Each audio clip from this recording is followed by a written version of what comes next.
नमस्कार। बालन सरकारले कानुन संशोधन गर्दैछन्। धेरै किसिमका कानुनहरू संशोधन गर्नु जरुरी छ। लैङ्गिक समानताको दृष्टिकोणले पनि कानुन संशोधन गर्नु जरुरी छ। अहिले एकदमै धेरै चर्चामा बहसमा सामाजिक सञ्जालमा छताछल्ल भएको एउटा कुरा छ, जहाँ पुरुषहरूले मन नपराएको विषय भनेको कानुन संशोधन गर्दा महिला र पुरुष बीच सम्बन्ध विच्छेद हुने भयो भने महिलालाई अंश नदिकन सम्बन्ध विच्छेद गर्नुपर्छ भनेर धेरै पुरुषहरूको आवाज सुनियो, देखियो। म त्यसको विपक्षमा कुरा गर्दैछु, किन भनेर म तपाईहरुलाई अर्थ बुझाउँदैछु है त। सबैभन्दा पहिला त विवाह गरिसकेपछि जिन्दगी सँगै बितोस्, डिभोर्स गर्नु नपरोस्। त्यो कसैको पनि डिभोर्स गर्ने चाहनाले विवाह भएको हुँदैन।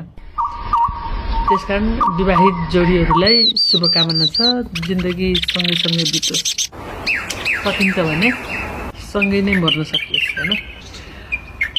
तर अब डिभोर्स गर्न पर्यो, मन मिलेन, तन मिलेन, कुरा मिलेन, व्यवहार मिलेन, सोच मिलेन, दृष्टिकोण मिलेन, माया मिलेन, प्रेम मिलेन, अब विवाद आयो हैन। दिनदिनै झगडा गरेर घरमा तनाव ल्याउनु भन्दा छोराछोरीलाई वाक्क दिक्क प्याक्क लाग्ने गरी, छिमेकीलाई हैरान हुने गरी, आफन्तलाई तनाव हुने गरी एकै ठाउँमा बस्नु भन्दा डिभोर्स गरेर अलग अलग सुखले खुसीले बसेको राम्रो।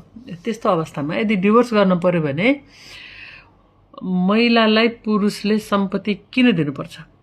मेरो दलिल छ, मेरो आवाज छ, मेरो जोरदार माग छ कि विवाहित महिलालाई उसको श्रीमानले आफ्नो अंशबाट अंश दिनुपर्छ।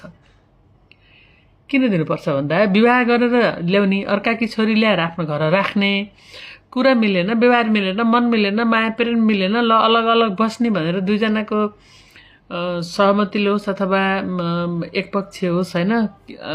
यदि डिभोर्स कुनै दुईजना मध्ये एकजनालाई डिभोर्स गर्न मन लाग्यो भने सम्पत्ति किन दिनुपर्छ त भन्दा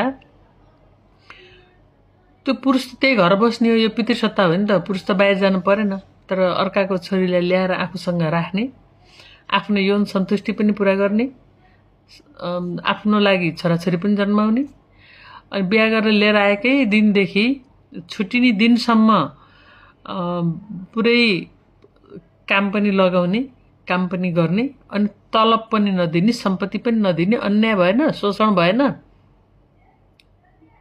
अन्याय भयो नि, शोषण भयो नि हैन। कि त नेपाल सरकारले तोकेको मिनिमम पारिश्रमिक एक दिन